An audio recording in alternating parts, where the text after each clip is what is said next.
नमस्कार दोस्तों, आप सभी का स्वागत है हमारे YouTube चैनल यूथ थॉट्स के ऊपर। और आप देख रहे हैं हमारा कार्यक्रम कहानी बड़ौदा के उपचुनाव के।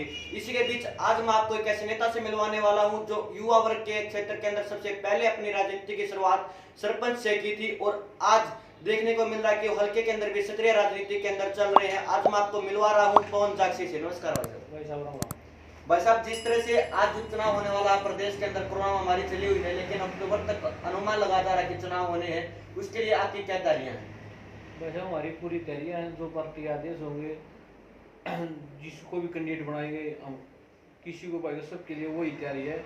जिस पार्टी का जो आदेश होगा उसकी पूरी पालना करेंगे, जी धन से उसका पूरा सहयोग करेंगे। पूरी तैयारी है, किसी टाइम इलेक्शन होगा पूरी तैयार है।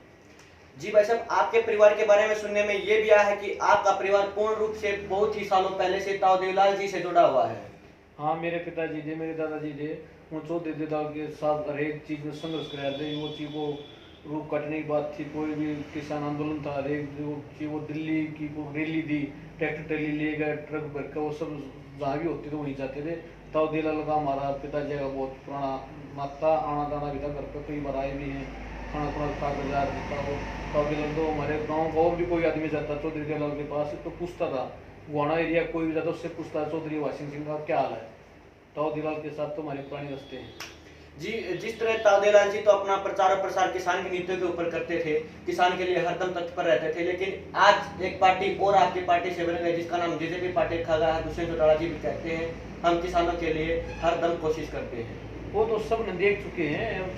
चौधरी ओम प्रकाश चौटाला ने भी कहा ये चोरों की भर्ती है, इन्हें देख चुके हैं किसान कितना परेशान है, ना कोई पैसा डाल रहे हैं, ना कोई गेहूँ खरीद रहे हैं। आज भी मंडियों में गेहूँ छिड़ने लग रहा है।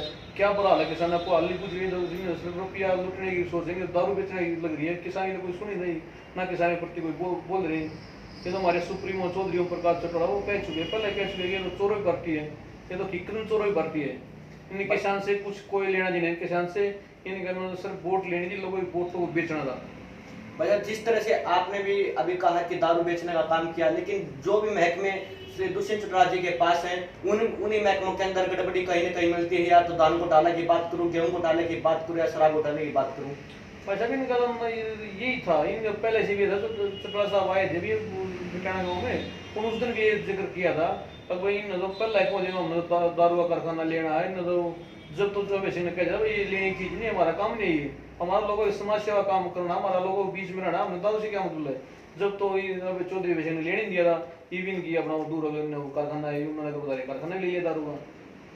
जिस तरह से भाई साहब पूरे प्रदेश के अंदर एक नारा बहुत गूंजा था, जिस समय पर पार्टी लगी हुई थी, एक नारा था अब यही सत्य है। उस नारे का देने का योगदान भी आपका माना जाता है कि आपने ये नारा चौधरी अभय सिंह चौटाला को दिया था। मैं चौधरी अभय सिंह चौटाला के, वो मेरे राजनीतिक गुरु भी हैं। मैं उनको भगवान की तरह पूछता हूँ, मैं उनको बहुत नजदीक से जानता भी हूँ। अगर वो जो कहते हैं वो सत्य ही कहते हैं, सत्य के सिवाय वो कुछ भी नहीं कहते। कहीं भी कोई भी अगर कोई भी जाएगा तो उसका काम वो अगर करना हो होना होगा तो उसी टाइम कह देंगे हाँ भाई तेरा काम होगा, कह दिया तो कर दिया।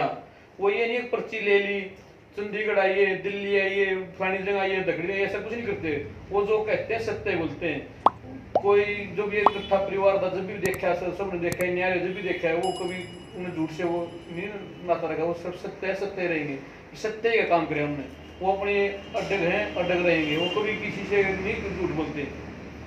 जिस तरह से बड़ौदा के अंदर 32 साल तक अनएलडी गढ़ रहा है, यहाँ पर 1967 से लेकर बहुत ही यहाँ पर हमेशा अनएलडी के कार्यकर्ताओं की बात करता हूँ, कट्टर कार्यकर्ता यहाँ पर है। लेकिन बीजेपी पार्टी के अंदर भी बहुत सारे लोग चले गए हैं, तो उनको वापस लाने के लिए आप क्या काम कर रहे हैं? हम उनके सबके संपर्क में हैं। वो वहाँ जाके बहुत नाराज हैं, वो ठगा महसूस कर रहे हैं, पर वो वापसी आने के लिए सब तैयार है। हम सबके संपर्क में, वो सच वो सब पार्टी में आएंगे और उनका पूरा मान सम्मान है।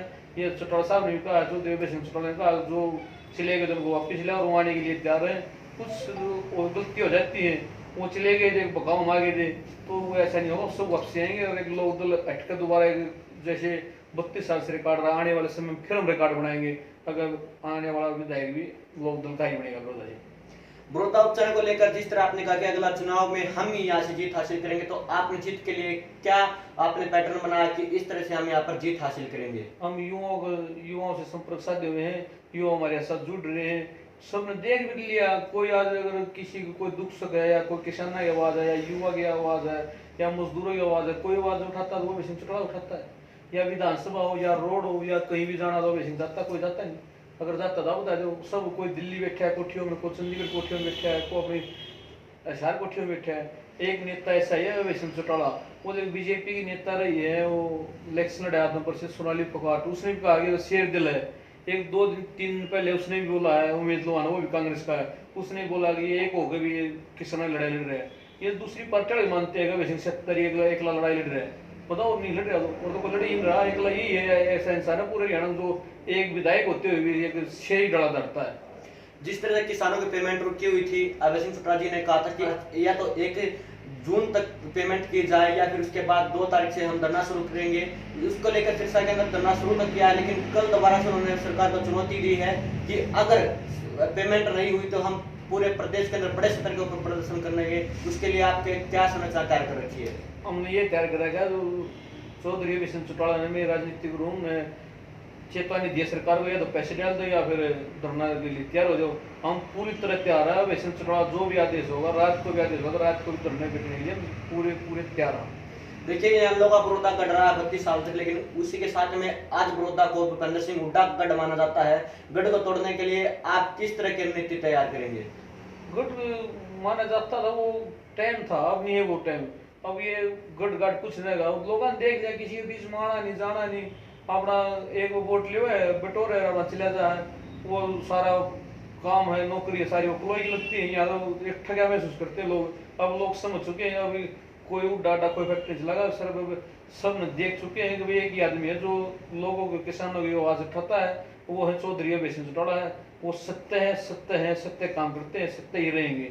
इस तरह से आप सभी दर्शकों ने देखा कि पवन जाक्षी ने हमें बताया कि हम आने वाले उपचुनाव के अंदर किस तरह की रणनीतियां तैयार कर रहे हैं और चौधरी अभय सिंह चौटाला के झोली में जैसी जीत कर डालने का काम करेंगे। चौधरी अभय सिंह चौटाला के बारे में जो सबक सोनाली फोगाट ने कहे थे या उमेद लोहान ने कहे थे, उन सभी के बारे में भी हमें पवन जाक्षी ने बताया। इस तरह से हम अन्य किसी राजनेता से आपको मिलाने का काम करेंगे। अगर आपने अभी तक भी हमारे चैनल को सब्सक्राइब नहीं किया तो नीचे दिए गए लाल रंग के बटन को दबाकर अभी हमारे चैनल को सब्सक्राइब कर दें। और अगर आपका कोई भी सवाल पवन जाक्षी से है तो कमेंट में लिख दें, हम आपको उसका जवाब देने का काम करेंगे। जय हिंद, जय भारत।